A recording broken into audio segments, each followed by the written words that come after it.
Hello everyone, this is Aussie's Elect, and I am back to quickly give a little talk on the Victorian state by-elections, which has just happened last night. I know that I promised a WA video that is going to come very soon. I've finished a little program for that.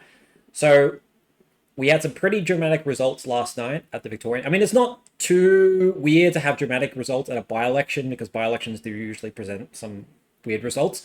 But it was more dramatic than I expected. I did a community note last night where I expected there'd maybe be about like a 6 or 7% swing to the Liberal Party in both Prahran and Werribee, but we ended up getting a bit more dramatic swings than that. So this is Werribee, where Labor are looking like they're going to probably hang on. The poll bludger hasn't called it yet. I don't think the ABC's called it yet, but Labor Party will probably barely hang on to this seat, but they've got a massive 10% swing against them on the two-party preferred, and even bigger 17% swing against them on the primary vote.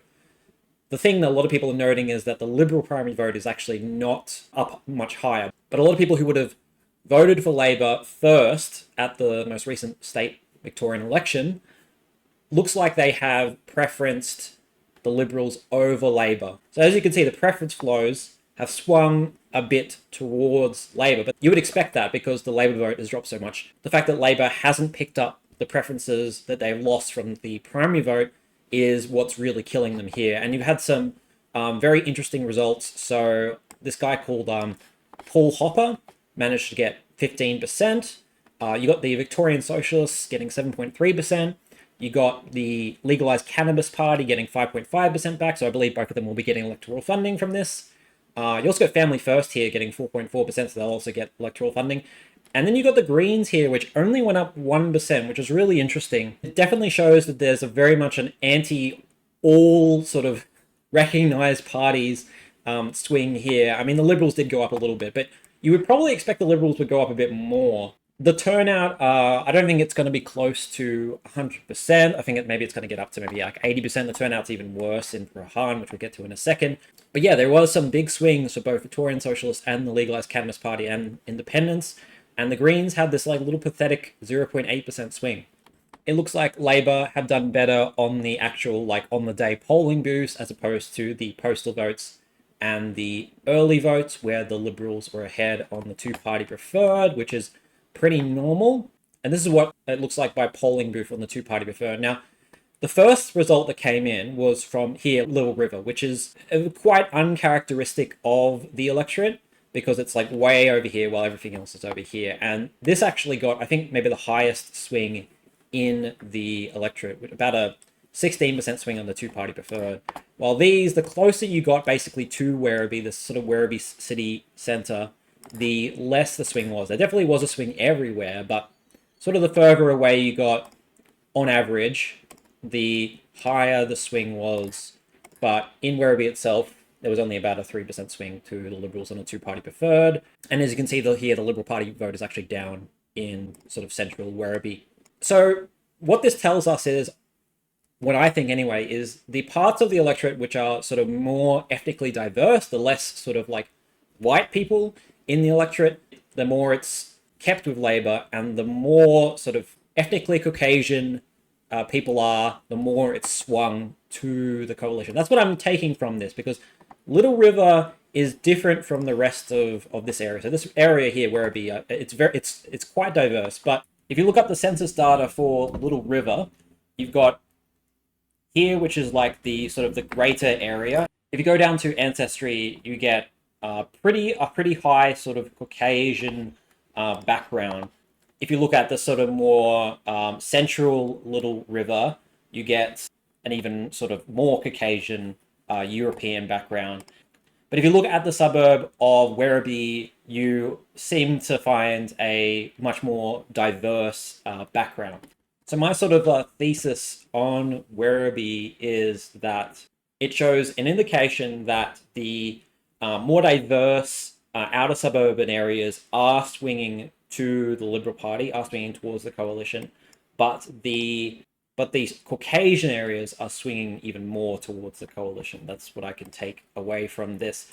Now you can say like, oh, this is just a state election, you know, the federal election's different, the way that the state Labor Party is viewed differently to the federal Labor Party, by-elections are different to a general federal election. Those things are all true, but Labour at the end of the day is a brand, and you can definitely get insights on how a brand is viewed by different demographics based on data from by-elections, even if you're looking at a federal election based on results from a state by-election. I don't think the swing in this area is going to be as big in the federal election, even if an election was held today. But my takeaway is that areas like Little River are probably going to swing harder than areas like Werribee. So I want to quickly take a look at the corresponding federal seats for both Werribee and Little River. So here is Corio. Now this is held by Richard Marles. It's on a margin of about 13%. And really, it doesn't actually take in much of the state electorate of Werribee. It does have Little River over here, which, as you saw earlier, which got a result of 60% to the Liberal Party, whilst in the federal election it was the other way around. It was 60% to Labour. Now, the thing about Corio is it is markedly whiter than Werribee, but it is also concentrated around the city of Geelong. So I'm not sure if this is really going to swing that much.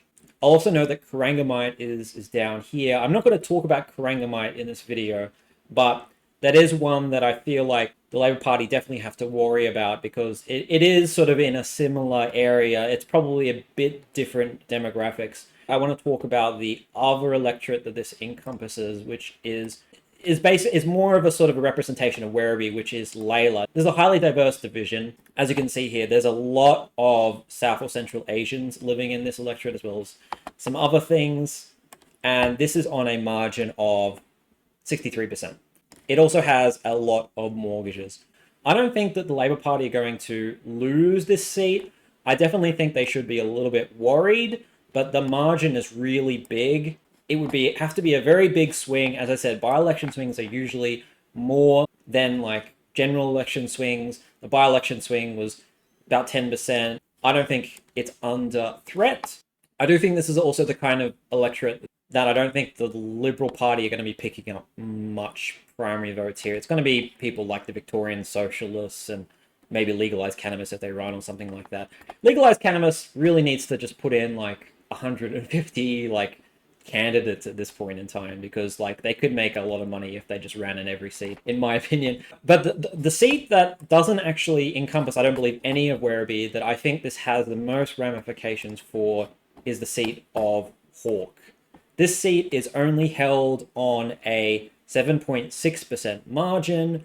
Labour Party got a swing against it last time in this seat. I believe the mortgages are pretty damn big in this seat.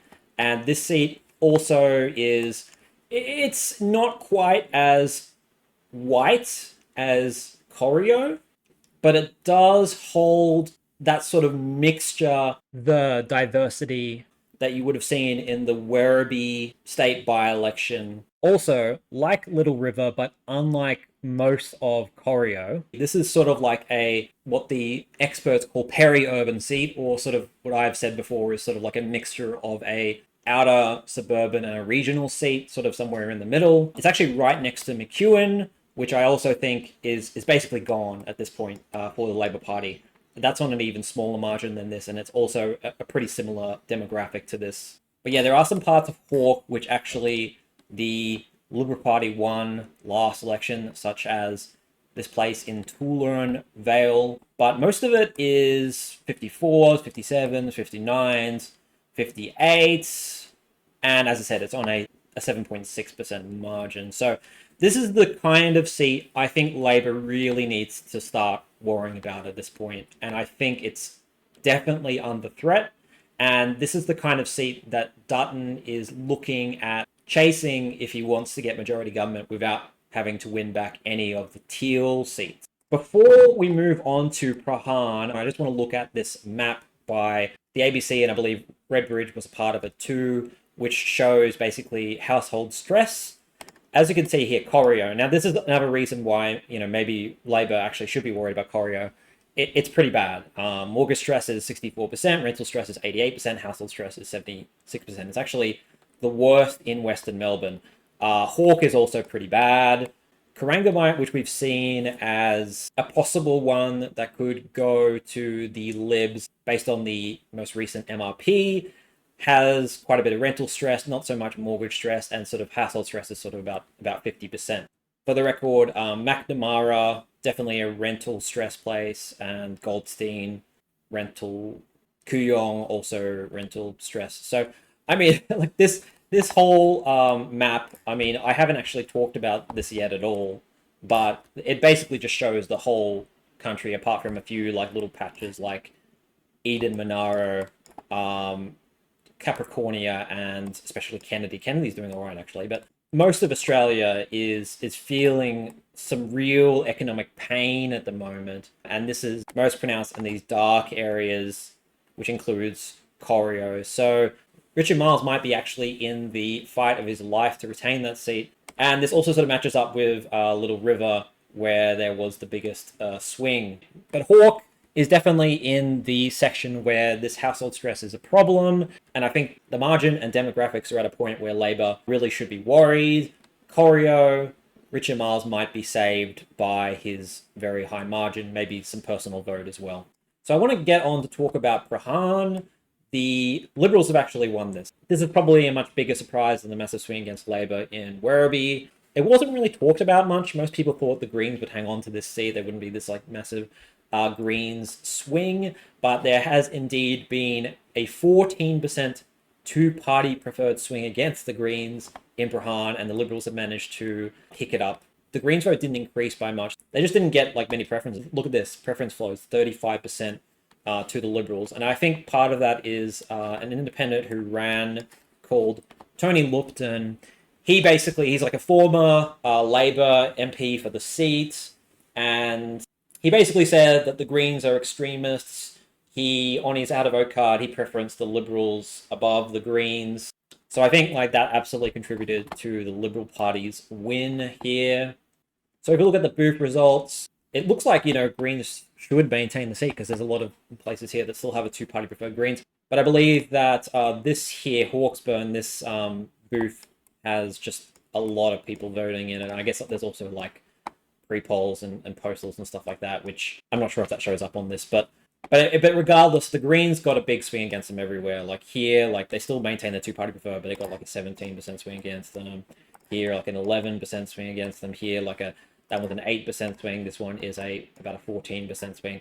So how will this have ramifications for the federal election? Now, a lot of people have been talking about the seat of McNamara as a possible Greens pickup. I believe after the redistribution, it's on a very small margin against Labor. Otherwise, McNamara is quite a safe Labor seat. I think the margin is something like 13% against the Liberal Party. The thing is, this seat actually doesn't cross over that much with McNamara. So here's McNamara, and the only parts that really cross over are like these parts, like here, Windsor and St Kilda East. Like Prahran is mostly like sort of like this area here.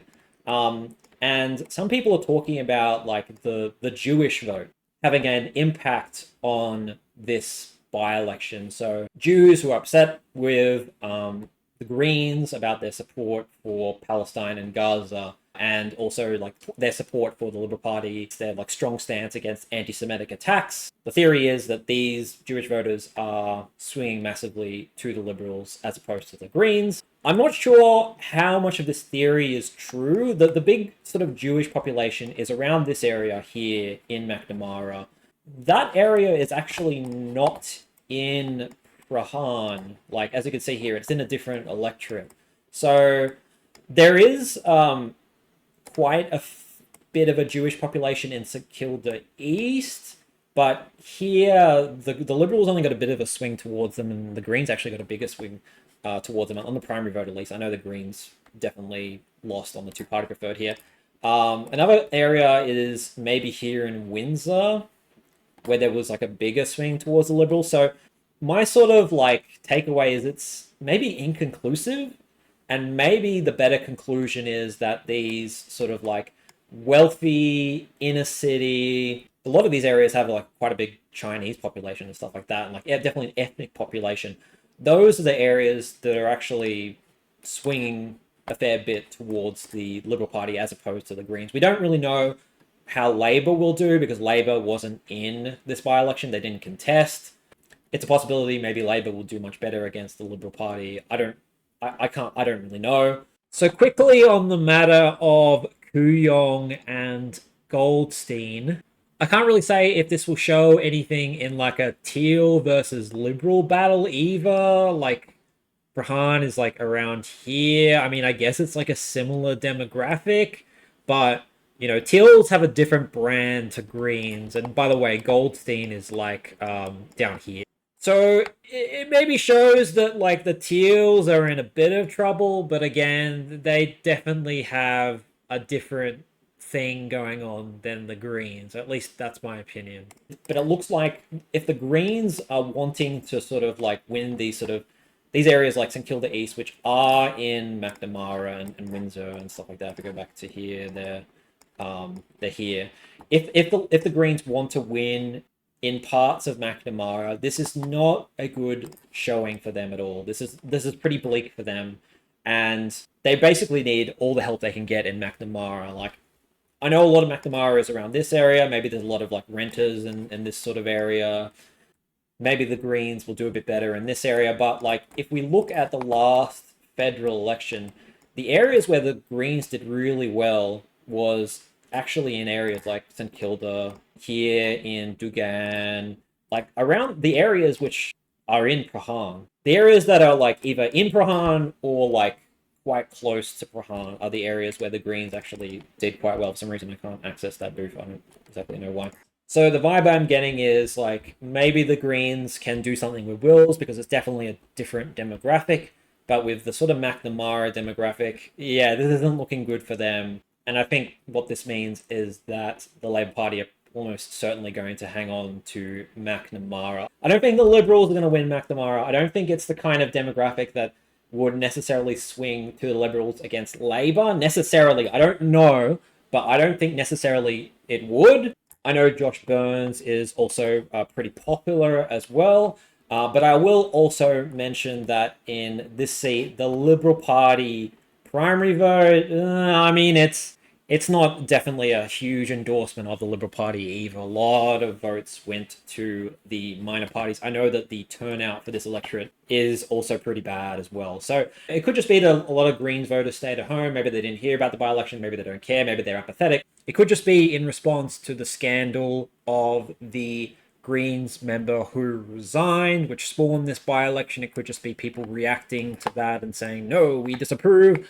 But postal votes really won the Liberal Party this election. And there was actually a lot of postal votes, and they very much favoured the Liberals. Here you can see there was 65%, and in total there was like over 3,000 postal votes. The Greens did better on the day and not as bad when it came to early voting. So there's some theories as to why the postal votes did so well for the Liberal Party. It could be, some people said it was something to do with like Jews and not voting on the Sabbath. They prefer postal votes. I don't know how true that is.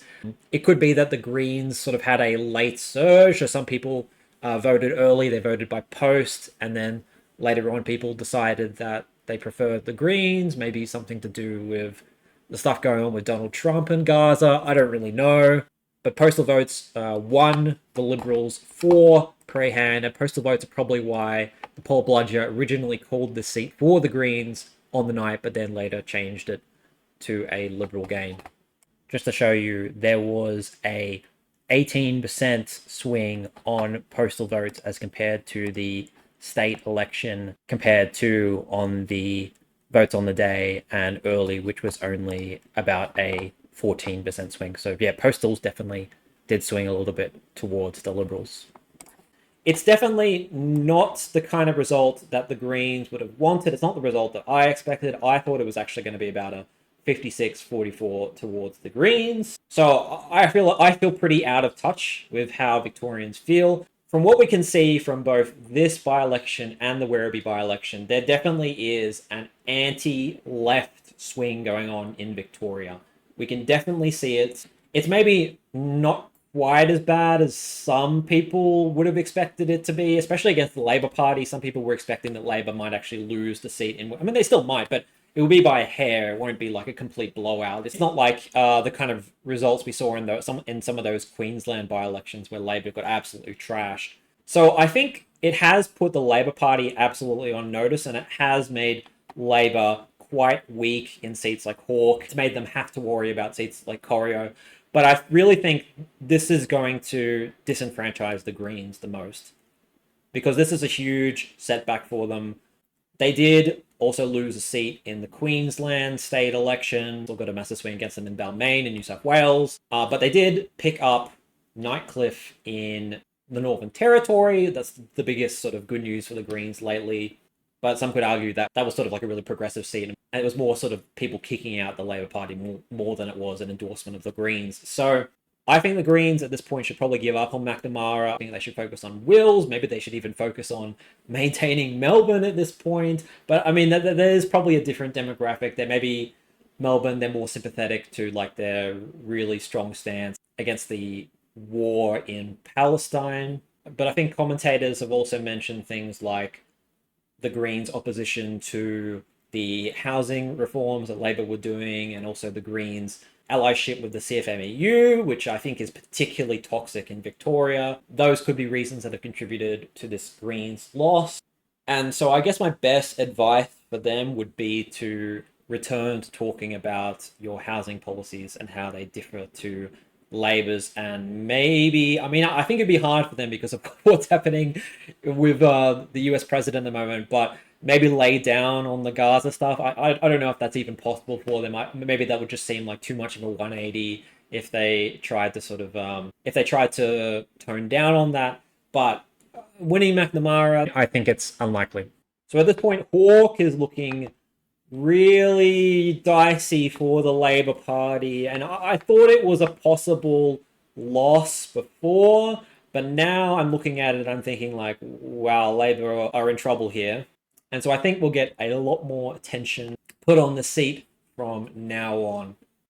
And I think it also shows that the coalition are able to win these outer suburban seats like Dunkley, as well as the outer suburban seats, which are quite diverse, like Bruce. Bruce definitely looking like one that could absolutely go to the Libs at this point as well. And with the Liberals' result in Prahran, I think it puts them in a better position in both Goldstein and Chisholm, as well as Kooyong, because it shows that the Liberals can win back these like close to inner city seats, even with a Conservative leader. I believe the new Liberal Party leader, Brad Batten, is quite conservative. That's the video, everyone. Western Australia will come very soon, and then I'll be doing a general prediction very soon as well. And then after that, probably in the second half of the month, I'll be going over each state and territory and just doing a little video talking about sort of the key seats, which is something I've been meaning to do for a while. Thank you for watching, everyone. Goodbye.